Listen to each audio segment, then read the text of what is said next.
The plasma cannon fire lit up the asteroid field like deadly fireworks.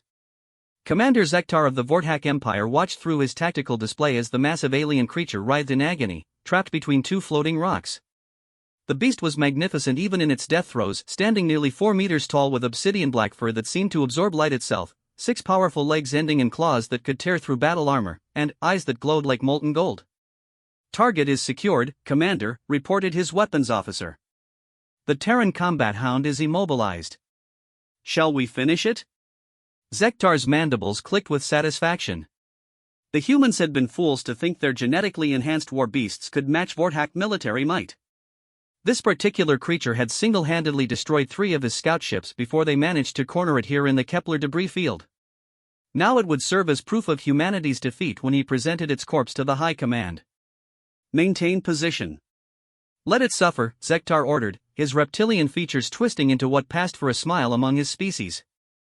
"I want the humans to see what happens when they dare challenge the Empire." The combat hound's breathing was labored, visible through the thermal sensors.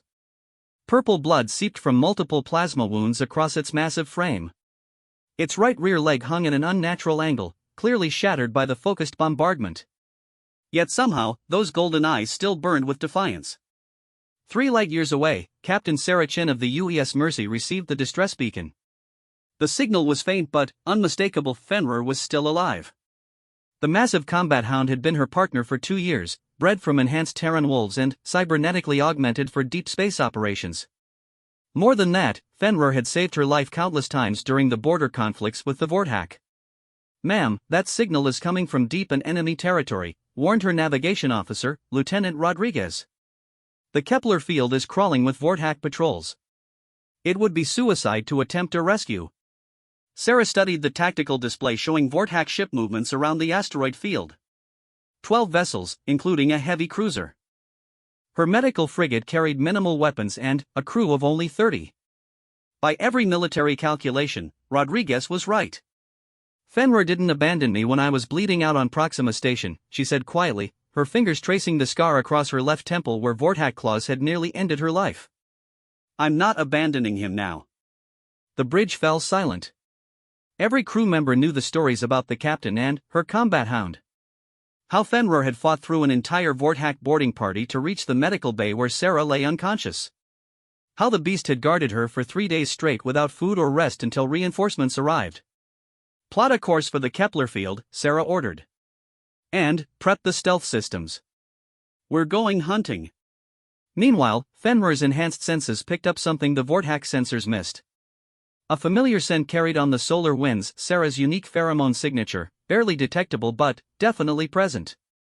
His partner was coming. The combat hound's massive head lifted slightly, golden eyes focusing on a point beyond the asteroid that held him trapped. Commander Zektar noticed the change immediately. The creature is responding to something. Scan for approaching vessels. Negative contacts, Commander. Long-range sensors show only cosmic debris. But Zektar had survived too many battles to ignore his instincts. Something was wrong. The way the beast's ears had perked up, the subtle shift in its posture despite the grievous wounds, it was reacting to something his instruments couldn't detect. Double the patrol frequency. And prepare the neural disruptor. If something is coming for this animal, I want it conscious to watch its rescue fail. The neural disruptor hummed to life, sending waves of agony through Fenrir's nervous system. The combat hound's howl echoed through the vacuum, transmitted through the ship's communication arrays as a psychological weapon. But, even through the artificial torture, Fenrir's enhanced hearing caught the faint whisper of familiar engines. Sarah's ship ghosted through the asteroid field like a phantom, her stealth systems rendering the frigate nearly invisible to Vortak sensors. She could hear Fenrir's distress calls over the calm, each howl driving a spike of rage deeper into her heart.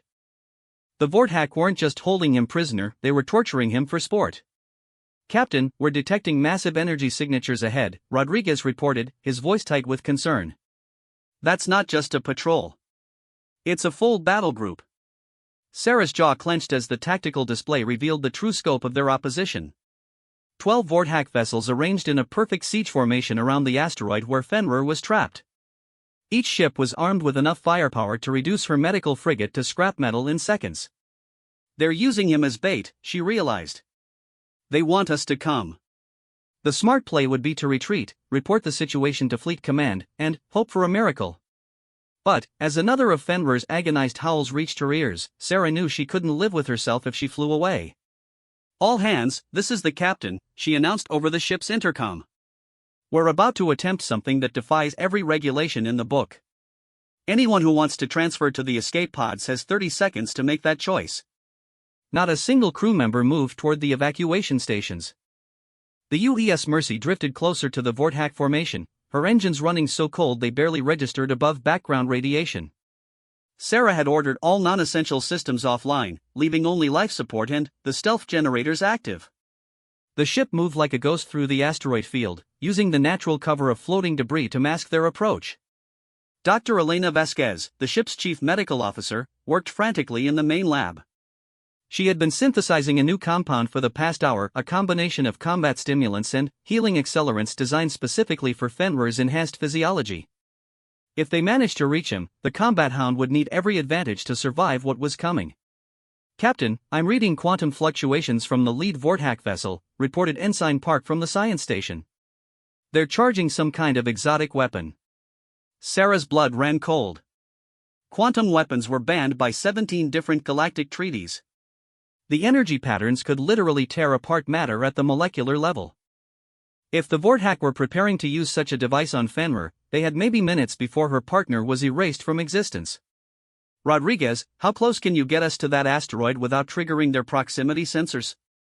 2,000 meters, maybe less if we use the debris shadow from that broken freighter. 2,000 meters. Sarah closed her eyes and calculated the odds.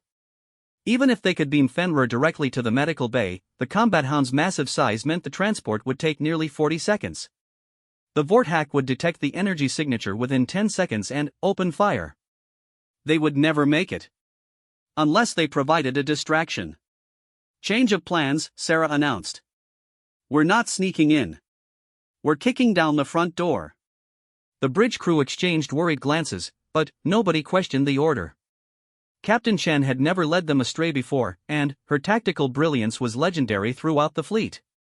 If she saw a way out of this impossible situation, they would follow her into hell itself. Commander Zektar watched the quantum disruptor reach full charge with sadistic pleasure. The weapon would take exactly 17 minutes to completely dissolve the Terran beast's molecular structure. He had timed it perfectly long enough for any rescue attempt to arrive and witness their failure, but not so long that they might actually succeed. "Sir, I'm detecting minor gravitational anomalies in Sector 7, his sensor officer reported. "Cosmic phenomena. The asteroid field generates dozens of such readings daily." Zektar waved a dismissive claw. "Maintain focus on the prisoner." But the gravitational anomalies were not natural. Deep in the asteroid field, Sarah had discovered something the Vortex had missed: the wreckage of an ancient mining station, its massive ore processing equipment still partially functional after decades of abandonment. More importantly, its industrial-grade tractor beams were still operational. "Elena, how long do you need to prep the emergency surgery suite?" Sarah asked over the calm. "For trauma this extensive?" "At least 20 minutes, assuming we can stabilize him first." "You have 5 minutes. Make it work." The medical team moved with practiced efficiency, converting the cargo bay into a makeshift operating theater. Emergency power cells were rerouted to medical systems, portable surgical units were activated, and every dose of synthetic blood compatible with Fenrir's enhanced physiology was prepared for immediate transfusion. Meanwhile, Lieutenant Commander Harris worked at the engineering station, his fingers flying over holographic controls as he jury-rigged their systems for what Sarah was planning. The Mercy's engines were designed for speed and efficiency, not combat maneuvers. But, with enough creative rewiring, they might survive what was coming. "Captain, the mining station's tractor beam array is responding to our signals," Harris reported. "But those systems haven't been maintained in 40 years. I can't guarantee they won't overload the moment we activate them." "How many beams are functional?" 15, maybe 16 if we're lucky." Sarah studied the tactical display, calculating angles and energy outputs. 16 tractor beams, each capable of moving 1,000-ton asteroids. It just might work. Fenrir's condition was deteriorating rapidly. The neural disruptor continued its cruel work, sending waves of artificial agony through his nervous system while the quantum weapon built toward critical charge. But, through the haze of pain, his enhanced senses detected something else, the subtle vibration of familiar engine harmonics growing stronger. The combat hound's lips pulled back in what might have been a snarl or a smile. Sarah was close. Very close. 15 minutes to quantum dissolution, announced the Vorthack weapons officer with obvious satisfaction. The Terran beast will be nothing but scattered atoms. Commander Zektar nodded approvingly. He had already composed his report to the High Command, describing in vivid detail how he had captured and executed one of humanity's most feared weapons. The destruction of a single combat hound would send a message to every human colony: the Vorthack Empire feared nothing. Sir, massive energy surge detected in Sector 7. This time, Zektar didn't dismiss the report. He turned to study the sensor readings himself, his reptilian brain finally recognizing the pattern. Those weren't cosmic anomalies. Something was powering up ancient equipment in the asteroid field. All ships, combat alert. We have. His words were cut off as 16 tractor beams suddenly activated in perfect synchronization. But these beams weren't targeting the Vorthack vessels. Instead, they locked onto the largest asteroids in the field and began accelerating them directly toward the alien formation. The first rock, easily the size of a city block, struck the lead destroyer before its crew could react. The impact shattered the ship's shields and sent it spinning helplessly into the path of its own escort vessels. Chaos erupted throughout the Vorthack formation as Captain struggled to avoid the improvised asteroid bombardment. Return fire on those tractor beam sources. Zektar roared. Destroy them all. But the ancient mining equipment was spread across dozens of asteroids, and each beam array was hidden deep within natural rock formations. Even if the Vorthack could locate and destroy every installation, it would take hours. In the confusion of the artificial meteor shower, nobody noticed the small medical frigate emerging from the debris shadow. The UES Mercy burst from concealment at full acceleration, racing directly toward the asteroid that held Fenrir prisoner. Her stealth systems were offline now, but, with 16 tractor beams hurling rocks at the enemy fleet, one more energy signature was lost in the chaos. Sarah's gamble had worked. The front door was officially kicked down. The UES Mercy screamed through the chaotic battlefield at maximum burn, her hull shuddering under the stress of emergency acceleration. Around them, asteroids continued to rain down on the Vorthack formation like the fist of an angry god. 2 more enemy ships had already suffered critical damage, their crews too busy with damage control to maintain pursuit. Transport range in 30 seconds, Rodriguez called out, sweat beading on his forehead as he fought to keep their trajectory stable through the debris field. Sarah activated the ship's medical transporters personally, her hands steady despite the violent shaking of the bridge. The targeting sensors locked onto Fenrir's massive form, and she could see the extent of his injuries through the bioscanner display. Multiple plasma burns, severe internal bleeding, and neural damage from the torture device. It was a miracle he was still conscious. Elena, stand by for emergency reception, Sarah ordered. Patient will be in critical condition with massive trauma. Understood. Surgery suite is prepped and ready.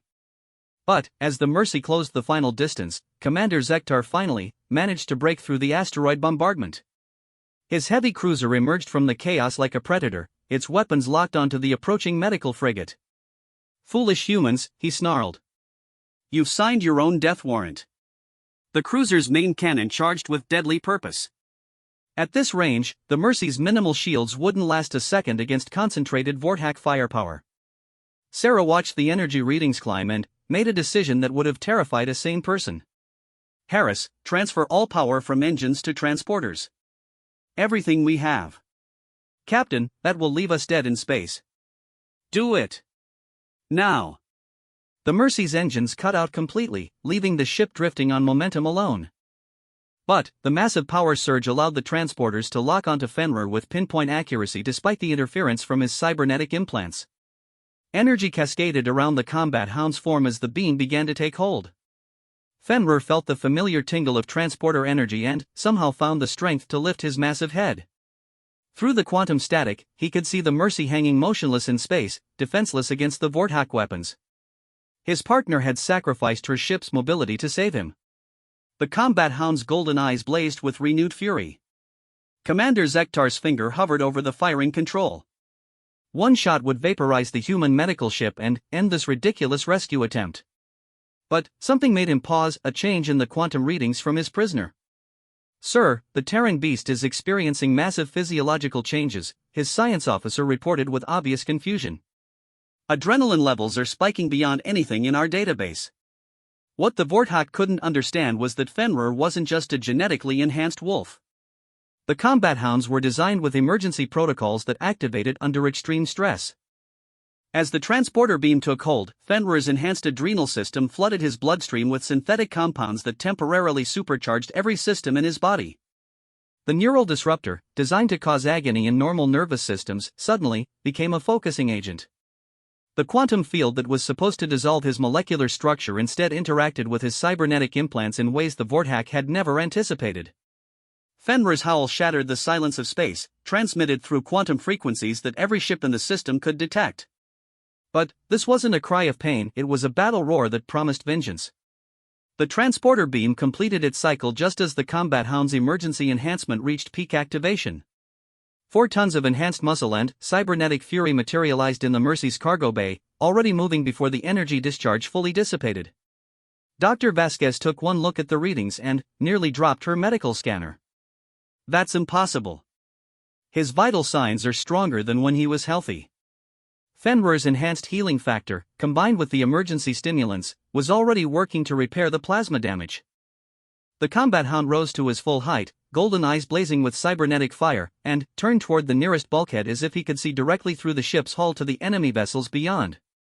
"Sedate him before he tears the ship apart," Elena ordered her medical team. But Sarah was already moving toward the cargo bay. "Belay that order. Fenrir, I know you can hear me. We need to get out of here." The massive combat hound's head turned toward her voice, and, for a moment, the rage in his eyes softened. But then, another Vorthak energy blast struck the Mercy's shields, reminding them both of their desperate situation. Commander Zektar had finally overcome his surprise and opened fire. The medical frigate's shields collapsed under the first volley, leaving her hull exposed to the crushing firepower of the enemy cruiser. "Shields down. Hull breaches on decks 2 and 3. Rodriguez reported. Sarah reached the cargo bay just as Fenrir's enhanced senses locked onto the source of the attacks. The combat hound's cybernetic implants were designed to interface with human military hardware, and the Mercy's tactical systems recognized his access codes. "Fenrir, no. You're too badly injured." But the combat hound was already moving.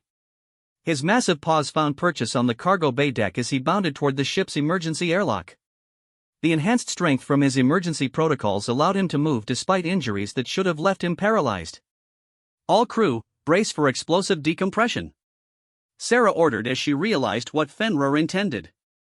The combat hound's claws easily overrode the airlock safeties. As the outer doors cycled open, he gathered his powerful legs beneath him and leaped directly into the vacuum of space. His enhanced physiology could survive in hard vacuum for nearly 10 minutes, and his cybernetic implants would guide him exactly where he needed to go. Commander Zektar watched in disbelief as thermal sensors detected something massive approaching his ship. "What is that?" "Unknown contact, sir. Size suggests debris, but the trajectory is too precise." Through his bridge viewport, Zektar caught a glimpse of golden eyes blazing like stars in the darkness. The Terran combat hound was somehow alive in hard vacuum, using emergency thruster ports in his cybernetic limbs to maneuver directly toward the cruiser's hull. "All weapons, target that creature. Kill it before Fenrir struck the ship's armored hull with the force of a guided missile." His enhanced claws, designed to cut through battle armor, found purchase on the cruiser's outer plates. With methodical precision, he began to tear his way toward the bridge, each movement driven by fury at what the Vorthak had done to him. The hunt had begun. Fenrir's claws sparked against the Vorthak cruiser's armored hull as he climbed toward the bridge section like a nightmare-given form. His enhanced physiology was burning through oxygen reserves rapidly, but the combat hound's tactical implants had already calculated the most efficient path to his target. Behind him, the Mercy hung dead in space, her crew watching through external cameras as their rescue mission transformed into something far more dangerous. "Captain, we need to get out of here," Rodriguez urged. "Our engines are back online, but those other Vorthak ships are regrouping." Sarah watched Fenrir tear through an external sensor array with methodical precision. Each movement was calculated to cause maximum damage to the cruiser's ability to track targets. "Not yet. He's buying us time, but he can't survive out there much longer. Commander Zektar felt his ship shudder as something massive impacted against the hull directly above the bridge. Emergency lights bathed the command center in red as his crew struggled to track their attacker's position. Sir, the creature has breached the outer armor plating. It's heading for the primary command systems. Impossible. Nothing organic can survive in hard vacuum for this long. But the Vortak had never encountered anything like a human combat hound before. Fenrir's genetic modifications included redundant oxygen storage and specialized blood cells, while his cybernetic implants could regulate his metabolism to extend survival time in hostile environments. The combination gave him almost 15 minutes of operational capacity in space. More than enough time to tear apart a starship from the outside. Fenrir's enhanced senses guided him to the cruiser's communication array, a cluster of sophisticated equipment that connected the vessel to the rest of the Vortak fleet. His claws, augmented with monomolecular edges, sliced through the hardened cables like they were made of paper. Instantly, the cruiser lost contact with its escort ships. Sir, communications are down. External damage to the primary array. Zektar's mandibles clicked with growing anxiety. His crew was trained for ship-to-ship combat, not dealing with a monster that attacked from outside their hull. Deploy the hull defense turrets. Vaporize that thing. But Fenrir was already moving, his cybernetic implants warning him of the automated weapons systems before they could lock on. He bounded across the ship's surface with impossible grace, using his enhanced strength to leap between hull sections while the defense turrets fired uselessly at empty space. Each landing brought him closer to his ultimate target, the bridge section where he could sense the concentration of Vortak life signs through his enhanced hearing. The steady rhythm of reptilian heartbeats, the electrical patterns of their neural activity, even the chemical signatures of their fear pheromones. Everything painted a clear picture of exactly where the ship's command crew was located. Inside the Mercy, Dr. Vasquez monitored Fenrir's vital signs through his cybernetic link. His oxygen levels are critical, but somehow his performance is improving. I've never seen anything like it. Combat hounds are designed to get stronger as they get angrier, Sarah explained, her eyes never leaving the tactical display. And, right now, Fenrir is very angry. The remaining Vortak ships had finally organized a response to the ongoing asteroid bombardment. 3 destroyers broke formation and began systematically destroying the ancient mining equipment, their concentrated firepower reducing each tractor beam array to molten slag. But their focus on the mining station left them vulnerable to other threats. Rodriguez, bring us around behind that debris field. Time for Phase 2. Phase 2, Captain? Sarah's smile was predatory. We're going to even the odds. Meanwhile, Fenrir had reached the cruiser's bridge section. His enhanced senses could detect the complex electronics beneath the armored plating, and his cybernetic implants identified the most vulnerable access points. With surgical precision, he began to dismantle the ship's primary sensor systems, leaving the Vortak crew effectively blind. Commander Zektar watched his tactical displays go dark one by one. Engineering, reroute power to backup sensors. Sir, the creature has severed the primary data lines. Backups are coming online, but it will take several minutes. Several minutes they didn't have. Without sensors, the cruiser was helpless against the continued asteroid bombardment. More rocks smashed into their hull, each impact sending shockwaves through the ship's structure. Fenrir felt the cruiser's hull buckle beneath a particularly large asteroid impact and knew his time was running short. His oxygen reserves were nearly depleted, and even his enhanced physiology couldn't maintain peak performance much longer. He needed to end this quickly. The Combat Hound's tactical implants highlighted a critical weakness in the ship's design, an emergency access hatch located just above the bridge section. Military vessels always included such hatches for hull maintenance, but they were normally protected by sophisticated security systems. Systems that meant nothing to a creature designed to break through enemy defenses. Fenrir's claws found the hatch mechanism and began to work. The Vortak security protocols were advanced by galactic standards, but they had never been tested against something that combined organic intuition with cybernetic processing power. Within seconds, the hatch cycled open with a soft hiss of escaping atmosphere. Hull breach on the command deck, screamed the Vortak engineering officer. Something has compromised the emergency access. Emergency bulkheads slammed shut, but Fenrir was already inside the ship. His massive form filled the maintenance corridor as he oriented himself toward the bridge. For the first time since his capture, he was breathing again, and oxygen-rich air flooded his enhanced lungs. The hunt was about to become very personal. Commander Zektar heard the thunder of massive paws in the corridor outside the bridge and, finally, understood the true horror of what they faced. The humans hadn't just sent a rescue ship, they had unleashed a monster that could tear apart a starship with its bare claws. Seal the bridge. All security teams to the command section. But, even as he gave the orders, Zektar knew they were already too late. The bridge doors, designed to withstand explosive decompression and energy weapons, crumpled like paper as 4 tons of genetically enhanced fury smashed through them. Fenrir emerged into the command center with golden eyes blazing, his massive frame filling the space like a living shadow. The Vortak crew reached for their weapons, but the combat hound was already moving with deadly purpose. The Vortak bridge crew froze in terror as Fenrir emerged from the shattered doorway like a creature from their darkest nightmares. His obsidian fur was matted with his own purple blood, but his golden eyes burned with undiminished fury. For a heartbeat, the only sound was the low rumble of his breathing. Commander Zektar raised his plasma pistol with shaking claws. "Stay back, beast." Fenrir's response was a bone-chilling growl that seemed to vibrate through the ship's hull itself. The combat hound had spent years fighting alongside humans, learning their tactics and their code of honor. But he had also been tortured for hours by these same aliens who now cowered before him. The plasma bolt struck Fenrir in the shoulder, but his enhanced healing factor and emergency stimulants allowed him to shrug off the damage.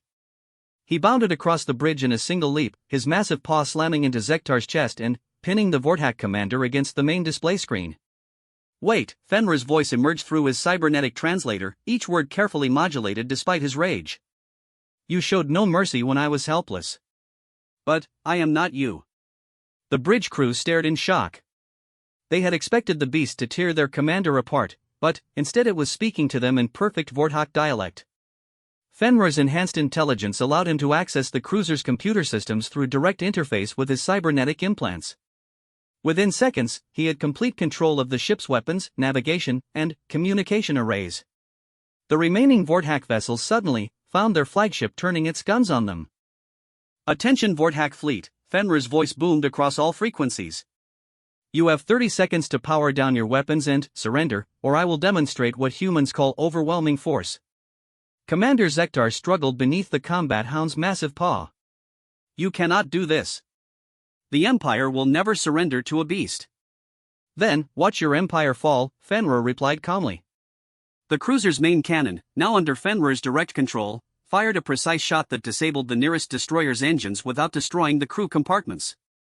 A second blast crippled another ship's weapon systems. Each attack was calculated to neutralize threats while minimizing casualties. "This is impossible," gasped the Vortak weapons officer. "How can it control our systems so precisely?" What the aliens couldn't comprehend was that Fenrir wasn't just operating their technology, he was interfacing with it on a level that combined organic intuition with cybernetic processing power. Every system on the ship responded to his commands as naturally as his own enhanced muscles. From the bridge of the Mercy, Sarah watched in amazement as the Vortak formation collapsed under attack from their own flagship. "Fenrir, what's your status?" "Operational, Captain." "The enemy fleet is neutralized, and I have secured the command vessel." The combat hound's voice carried a note of satisfaction. "Requesting permission to return home." "Permission granted, but how exactly do you plan to get back here?" Fenrir's reply came in the form of action rather than words. The Vortak cruiser's engines fired, bringing the massive vessel alongside the Mercy with precision that would have impressed a veteran pilot. Through the bridge view screen, Sarah could see her partner's golden eyes gleaming from the enemy command center. "Transporter room, prepare for incoming," she ordered. "Our boy is coming home." The remaining Vortak ships hung motionless in space, their crews too stunned to respond. They had witnessed something that would become legend throughout their empire. A single creature had defeated an entire battle group through a combination of raw courage and tactical brilliance that defied everything they thought they knew about warfare. As the transporter beam began to take hold of Fenrir's massive form, he turned to address Commander Zektar one final time. "Tell your high command what happened here. Tell them that humans do not abandon their own, and those who torture the innocent will face consequences." Zektar nodded mutely, his reptilian brain finally understanding why the human Vortak conflict had been so costly for his people. They weren't just fighting an enemy, they were facing a species that would tear apart the galaxy itself to protect what they loved. Fenrir materialized in the Mercy's cargo bay to find Dr. Vasquez waiting with a full medical team. But, instead of collapsing from exhaustion as expected, the combat hound remained standing, his golden eyes alert and focused. "How do you feel?" Elena asked, running her scanners over his massive frame. "Like I need a very large meal and a warm place to sleep," Fenrir replied through his translator. His enhanced healing factor had already begun repairing the plasma damage, though it would take days to fully recover. Sarah entered the cargo bay and walked directly to her partner's side. Without hesitation, she reached up to scratch behind his ears, a gesture that would have seemed absurd to anyone who hadn't witnessed what they had just accomplished together. "Good boy," she said simply. Fenrir's response was a contented rumble that seemed to shake the entire cargo bay. For the first time since his capture, the combat hound allowed himself to relax. He was home. 3 days later, the story of the rescue mission had spread throughout human space. But, the real impact was felt in Vortak territory, where fleet commanders began to question the wisdom of engaging human forces. The Empire's military doctrine was based on overwhelming technological superiority, but technology meant nothing when faced with an enemy that simply refused to give up. Commander Zektar's report to the High Command was brief and factual, but its implications were staggering. A single medical frigate had penetrated deep into Vortak space, defeated a superior force, and rescued their captured operative through a combination of tactical brilliance and absolute determination. The humans, it seemed, were far more dangerous than anyone had imagined. Not because of their weapons or their ships, but because of their willingness to risk everything for those they considered family. Even when that family member happened to be a 4-ton genetically enhanced wolf with golden eyes and an attitude problem. The war between humanity and the Vortak Empire would continue for several more years, but the balance of power had shifted. Word of Fenrir's rescue spread to every human colony and military outpost, becoming a symbol of what they could accomplish when they refused to accept defeat. And, in the quiet moments between battles, when Sarah and Fenrir shared watch duty on the bridge of the Mercy, both of them knew that some bonds could never be broken by enemy fire or impossible odds. After all, they were family.